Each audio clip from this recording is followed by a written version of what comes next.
L'actualité à la une ce soir, tolérance zéro à la corruption, exigence de résultats, patriotisme, voici les trois piliers de la gouvernance que le Premier ministre propose au Burkinabé. Paul Kabatieba a fait sa déclaration de politique générale à l'Assemblée nationale. Dans ce journal, résumé de nos reporters sur place. Il faut attendre 2017 pour la diminution des corvées d'eau dans Ouagadougou et 18 villes du Burkina. L'Office national de l'eau et de l'assainissement avoue qu'il sera difficile d'avoir une desserte permanente d'eau potable en 2016. Vous les suivrez dans cette édition. Bonsoir à tous et merci de suivre les 20h de la télévision de Burkina. L'éducation, l'emploi, les infrastructures, rien n'a été occulté par le Premier ministre au cours de sa déclaration de politique générale. C'est un discours chiffré avec des échéances qui a été servi aux députés. Retour sur une déclaration qui donne le ton du programme quinquennal du président du Faso, Salif Belem Nyarkiteda.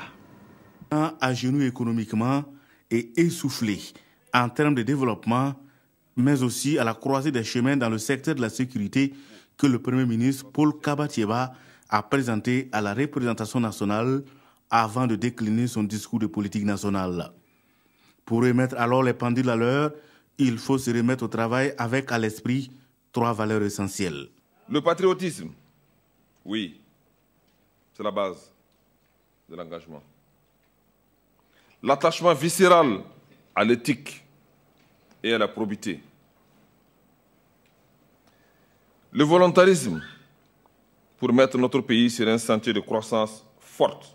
Ces valeurs vont reposer sur une vision qui prône le partage des fruits de la croissance. Le premier pilier, c'est la réforme des institutions.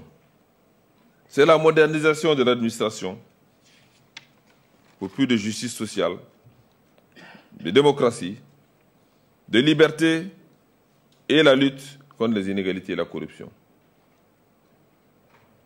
Le second pilier, c'est la mise en place d'un modèle de développement centré sur le renforcement du capital humain. Le troisième pilier, c'est la transformation structurelle de notre économie.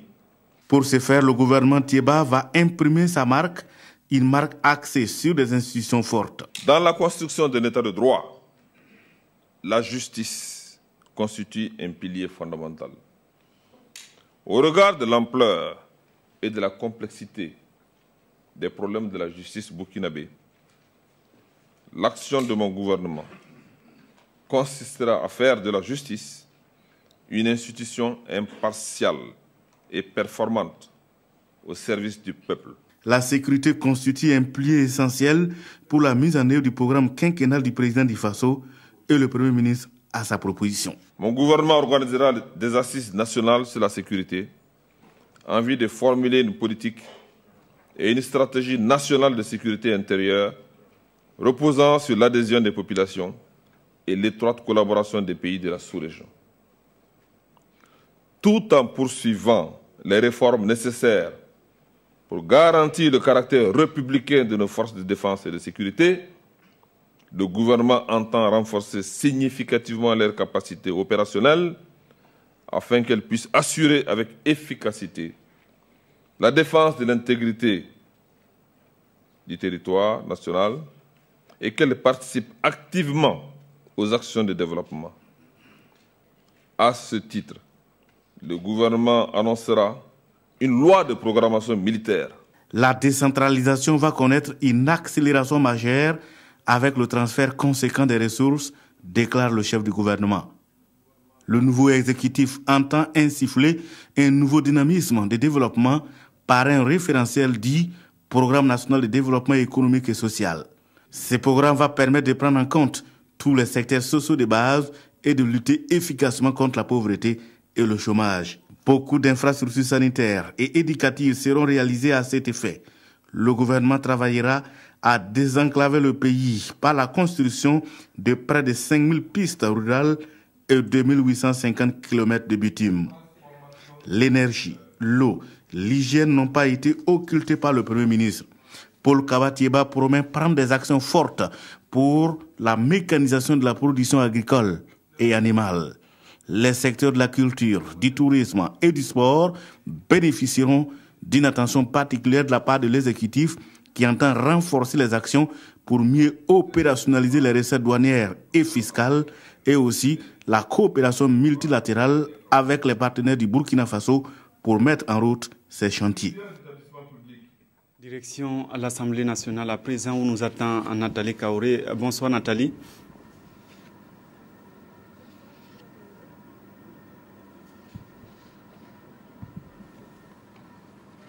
Nathalie, d'accord. Donc, nous allons décrypter ensemble ce discours à chaud du Premier ministre. Que peut-on déjà retenir côté justice de cette déclaration justement du Premier ministre?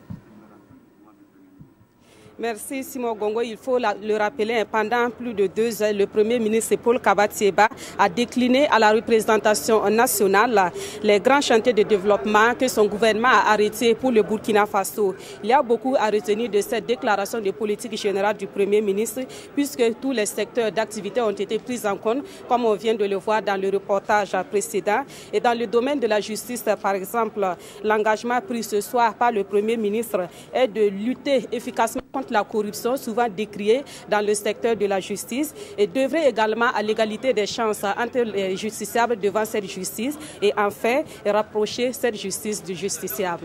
Et il y a aussi la question de l'éducation, Nathalie Kaoré, où le Premier ministre parle de la normalisation des écoles sous Payotte. Effectivement, des engagements ont été pris également dans le domaine de l'éducation. Paul Kabat-Thiéba a annoncé la gratuité de l'école jusqu'à 16 ans, l'augmentation du nombre d'enseignants par un recrutement massif en vue de parvenir au ratio un enseignant pour 50 élèves. Et concernant les infrastructures éducatives, le Premier ministre a annoncé, entre autres, que le gouvernement va normaliser 160 écoles sous Payotte sur les 800 que compte actuellement le Burkina Faso. Et on retient également que 310 nouveaux collèges, 20 lycées professionnels et 286 nouveaux lycées seront construits au cours du quinquennat. Et puisque vous avez parlé d'infrastructure, on va parler route. Le Premier ministre annonce le bitumage d'importants kilomètres de route. Qu'est-ce que vous pouvez nous dire sur ce point-là?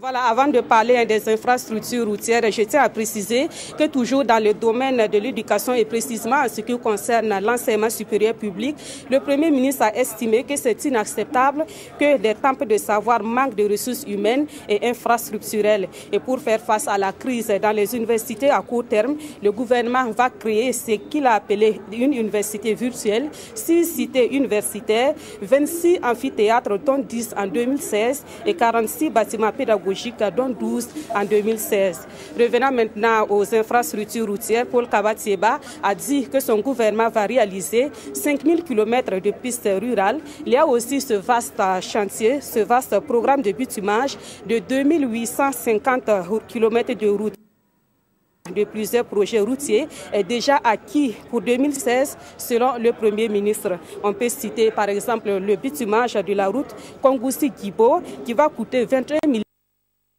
et la route d'Edougou-Dougan pour 20 milliards de francs CFA. Et tout cela, c'est bien dit, hein, Nathalie Kaoré, mais il va falloir que le Premier ministre arrive à convaincre les députés de lui accorder sa confiance et notamment, ce sera la reprise où il sera appelé à répondre aux questions des députés. Effectivement. Quelques problèmes.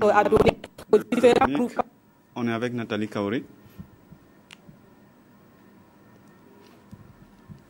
Voilà, quelques problèmes techniques. Donc, nous allons poursuivre le cours de ce journal, puisque tout à l'heure, le Premier ministre va revenir donc dans l'enceinte de l'Assemblée nationale pour répondre aux questions des députés. Et après, il y aura ce moment important, le vote de confiance de l'ensemble des députés réunis à l'Assemblée nationale. Et puisque tous ces projets qui ont été déclinés ici auront besoin de financement, le président du Faso en a parlé avec un groupe d'investisseurs ce matin.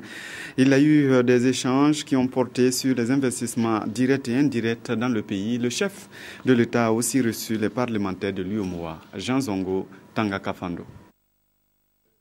La délégation du comité interparlementaire de l'UEMOA affirme à sa sortie d'audience être venue féliciter le Burkina Faso pour l'organisation réussie des élections de novembre 2015.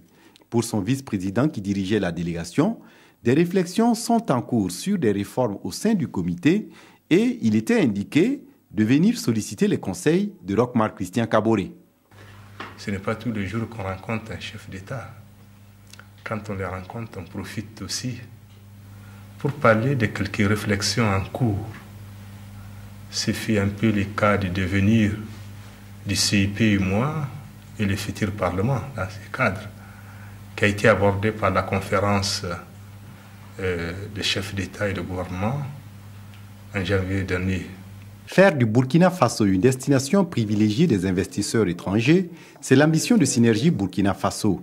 Son premier responsable est venu présenter leurs activités au président du Faso et lui signifier l'accompagnement pour attirer des investisseurs directs et indirects pour le pays. Nous espérons bien continuer ces investissements, à la fois en direct pour les plus grosses PME et à travers Synergie Burkina pour les sociétés plus petites et les start-up. Synergie Burkina Faso investit dans les domaines agricoles, de l'accès à Internet et de l'accès à l'énergie. Reportage signé de Jean Zongo et de Fousseni Kindo. Nous pourrons voir maintenant le reportage de Moussa Ouedraogo et Tanga Kafando puisque Roch-Marc Christian Kaboré a poursuivi les échanges avec d'autres personnalités ce matin. Il a échangé notamment avec le club des dirigeants des banques en Afrique, le chef du bureau de la coopération autrichienne et l'Institut euro-africain. Moussa Ouedraogo et Tanga Kafando. Avec le président Roch-Marc Christian Kaboré, le club des dirigeants de banques et de crédits d'Afrique a parlé des nouveaux paiements bancaires, défis pour les banques africaines, le thème de leur journée annuelle qui se tient actuellement à Ouagadougou. Le chef de l'État nous a exprimé son soutien et a souhaité voir les dirigeants de banques se mobiliser autour de l'État du Burkina Faso et des opérateurs économiques du Burkina pour la relance de l'économie nationale. Après le club, c'est le chef du bureau de la coopération autrichienne qui est reçu par le président du Faso. Walter Heimer est venu présenter les félicitations de l'Autriche et du président autrichien à Roch-Marc Christian Kaboré pour son élection. C'était aussi pour confirmer que l'Autriche restera engagée à accompagner le Burkina Faso pour relever tous ces défis qui sont là pendant les années qui viennent. Le troisième hôte de Kosiam est Bernard Denis, président de l'Institut euro-africain de droit économique, INEADEC. Nous voulons lui expliquer que nous étions à la disposition de ses services et du gouvernement pour apporter notre modeste expertise dans l'élaboration de législation, de réglementation dans le domaine économique. Et le secteur de prospection au Burkina Faso pour l'INEADEC est l'agriculture, où l'Institut a déjà élaboré un avant-projet de loi. L'Institut euro-africain pour le droit économique est présent au Burkina depuis 18 mois. Le Burkina peut aussi tourner son regard vers les entreprises cotées à la bourse régionale des valeurs mobilières. Ce marché est classé champion d'Afrique 2015 des marchés boursiers avec 13,98%. La BRVM devance les bourses de la Namibie, du Nigeria ou encore de l'Afrique du Sud. Les chiffres ont été communiqués par les responsables à Abidjan aux journalistes de la sous-région. Issa Kafando, Ismaël Diloma Sirima. Les chiffres de l'année 2015 sont au vert pour la Bourse régionale des valeurs mobilières, BRVM. La valeur des transactions est passée de 196 milliards de francs CFA en 2013 à 336 milliards en 2015. De même, 87 milliards de dividendes ont été enregistrés au cours de l'année écoulée, ainsi que 96 milliards d'intérêts sur les obligations.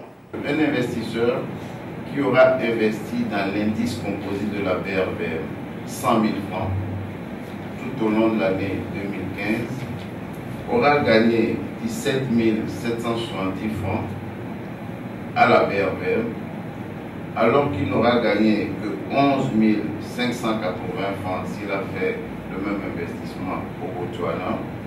Cela est dû, selon le directeur de la BRVM, à l'intégration et au contexte économique favorable de la zone UEMOA. Dans les pays de l'UEMOA, nous avons plutôt affiché une certaine résilience, puisque la croissance économique dans nos pays s'était quand même maintenu autour de 6%, donc 6,1 contre 6,3.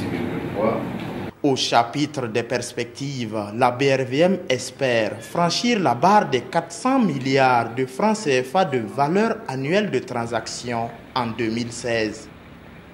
La région du Nord est la région la plus touchée par la pauvreté au Burkina. La boucle de Mouhoun arrive en deuxième position selon les résultats de l'Institut national de la statistique et de la démographie. Son enquête conclut que 92% des personnes pauvres vivent en milieu rural. Yacouba Agamene, Zalissa Sanfo. La nouvelle carte de la pauvreté au Burkina Faso est établie. Et une fois de plus encore, elle a un visage rural. L'Institut national de la statistique et de la démographie a bouclé son enquête multisectorielle continue sur la pauvreté. Plus de 9 personnes pauvres sur 10 vivent en milieu rural. La taille du ménage, la zone d'habitation, le niveau d'instruction du chef de ménage sont des facteurs déterminants. La dernière enquête date de 2009 et en 5 ans, beaucoup de choses ont changé.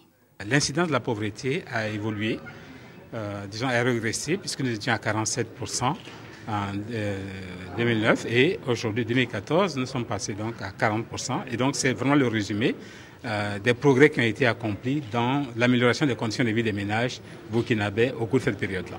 La région du Nord est la plus touchée avec 70,4%, suivie de la boucle du Mouhoun. Et ce sont les populations du centre qui s'en sortent mieux, 9,6%. Cette enquête a concerné 10 800 ménages dans les régions du pays. Et la résolution de ces questions de pauvreté peut commencer par l'accès à l'eau potable. La desserte en eau potable pour la ville de Ouagadougou et ses environs en sera pourtant très difficile en 2016. Ce sont les aveux de l'Office national de l'eau et de l'assainissement qui annoncent la fin du calvaire en 2017 avec la fin des travaux de Ziga 2. Mokhtar Ouedraogo, Marguerite Douaniossou. Veillez à faire des réserves d'eau minimale en cas de coupure, évitez de garder les robinets ouverts, évitez l'arrosage des fleurs et le lavage des véhicules à grande eau. Ce sont là quelques comportements recommandés par l'ONEA pour cette année 2016 qui sera très difficile en matière d'approvisionnement en eau potable pour la ville de Ouagadougou et ses environs. Malgré les efforts de la nationale de l'eau et de l'assainissement, le déficit persiste depuis 3 ans, surtout en période chaude, même si dans certains quartiers, les perturbations sont observées durant toute l'année. L'ONEA a donc pris des dispositions pour permettre aux consommateurs de gérer cette période difficile au mieux. Au niveau de la station de Paspanga, nous avions procédé à l'augmentation du volume d'eau à produire de l'ordre de 9000 m3 par jour et également, initialement, on vous l'avait également dit, nous avions mis en service 41 forages qui produisent autour de 7000 m3 jour. Le calvaire devrait définitivement prendre fin en 2017 avec Ziga 2, dont les travaux sont prévus s'achever au premier semestre de l'année prochaine. Pour Ziga 2, nous avons parlé au départ d'un doublement de la capacité. Donc nous allons passer de 4500 à 9000.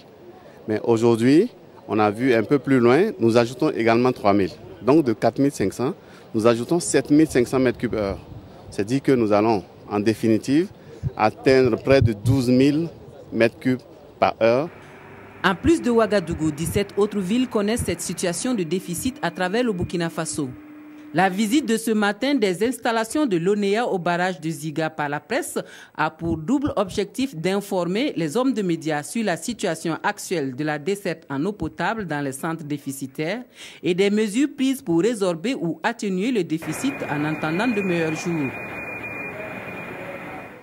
Les commerçants de certains fruits et légumes sont dans le dur. Des SMS annoncent une éventuelle contamination de pommes et de carottes par la secte Boko Haram tue le marché. Conséquence, une mévente s'observe au sein du secteur. Kounsoun Koulibaly, Ini Janine Walkway Kambiri.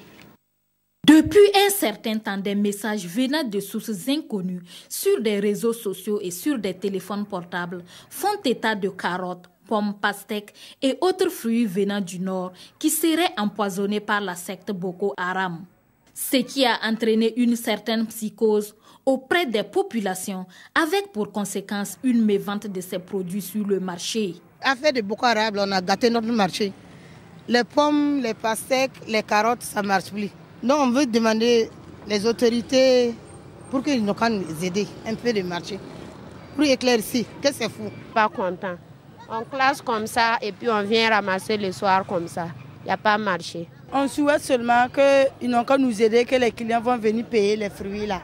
D'autres disent être surprises, d'autant plus qu'un bon nombre de ces produits sont cultivés sur place ici au Burkina. Si c'est comme ça, on n'a qu'à appeler les gens qui sont dans les jardins là, soit on n'a qu'à aller là-bas pour visiter, voir si c'est vrai ou bien si c'est pas vrai là. S'il part là-bas, il va voir. Parce que maintenant, c'est la période des légumes. Il n'y a pas quelqu'un qui va aller ailleurs acheter et amener ici.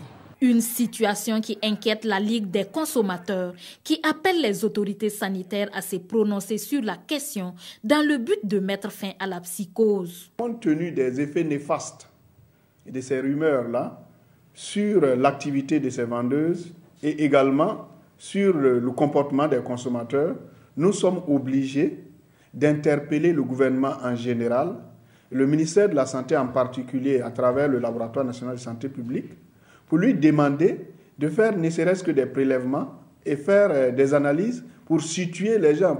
Nous interpellons également le ministère du Commerce, parce que c'est des produits commercialisés.